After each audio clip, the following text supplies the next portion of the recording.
2024 আবারও কলকাতা পুলিশে কনস্টেবল এবং লেডি কনস্টেবল নিয়োগের বিজ্ঞপ্তি প্রকাশিত হয়েছে। কবে থেকে আবেদন শুরু হবে এবং বয়সের ঊর্ধ্বসীমা বেড়ে 30 করা হয়েছে। আমরা একটু দেখে নেব এখানে কি বলা হয়েছে। কলকাতা পুলিশে কনস্টেবল পদে নিয়োগের ক্ষেত্রে বয়সের ঊর্ধ্বসীমা 27 থেকে বাড়িয়ে 30 করা হলো। এর ফলে এ রাজ্যের লক্ষ লক্ষ বেকার যুবক যুবতী উপকৃত হবেন।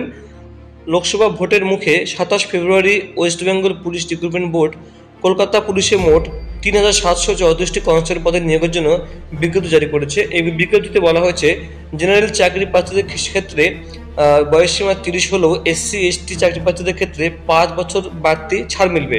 ওবিসি এবং তৃতীয় লিঙ্গের চাকরি প্রার্থীদের ক্ষেত্রে এই ছাড় 3 বছর। পাশাপাশি কর্মরত সিভিক ভলেন্টিয়ারদের এক্ষেত্রে বয়সের ছাড় রয়েছে 5 বছর। আচ্ছা, এখানে বলছে কিন্তু কর্মরত হোমগার্ডের জন্য কোনো ছাড়ের কোনো বিজ্ঞপ্তিতে উল্লেখ নেই।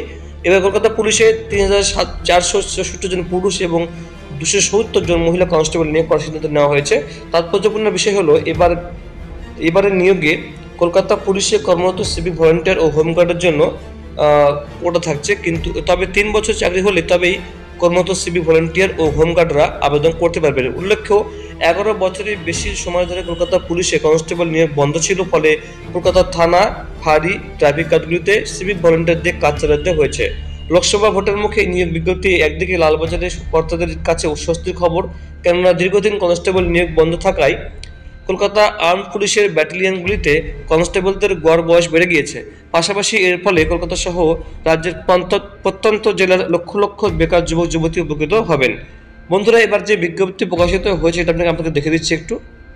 এই দেখুন বন্ধুরা, এই নোটিশ প্রকাশিত করা হয়েছে। এখানে দেখুন স্পষ্ট লিখে রয়েছে, আপনি ভিডিওটি পজ করে দেখবেন। Information to applicant for submission of application for recruitment to the post of constable and lady constable in Kolkata police 2024। এখানে ভ্যাকান্সি ওয়াইজ দেওয়া আছে, কোন ক্যাটাগরি কত ভ্যাকান্সি এখানে দেওয়া রয়েছে। আমি একটু উপরে যদি স্ক্রল করি, এখানে দেখুন স্পষ্ট বলা আছে 3464 জন পুরুষ, 270 জন কিন্তু মহিলা কনস্টেবল। তবে আবেদন কবে থেকে শুরু হবে অনলাইনে সেটা এখনো পর্যন্ত ডেট দেয়নি। তো যখন থেকে আবেদন শুরু হবে নোটিশ আপনাকে দেখে দেবো, নোটিশে কী বলা হয়েছে এবং কত টাকা পেমেন্ট করতে হবে বা ফ্রি কি না সেটা আপনাকে আমি বলে দেবো বন্ধু, ঠিক আছে। তো এখনো পর্যন্ত আবেদনের যে ডেট সেটা ঘোষণা হয়নি, তবে খুব শীঘ্রই আবেদনের প্রক্রিয়া চালু হয়ে যাবে এবং আরেকটা নোটিশ প্রকাশিত করা হবে। তখনই আপনারা জানতে পারবেন যে আবেদন করতে কী কী ক্রাইটেরিয়া লাগবে। তাছাড়াও বয়স, এটা আপনাকে একটু বললাম, বয়স বাড়িয়ে দেওয়া হয়েছে, তাতে অনেকেই আবেদন করার চান্স পাচ্ছেন। তো বন্ধুরা, এই ছিল আপডেট। ভালো থাকবেন, অসংখ্য ধন্যবাদ।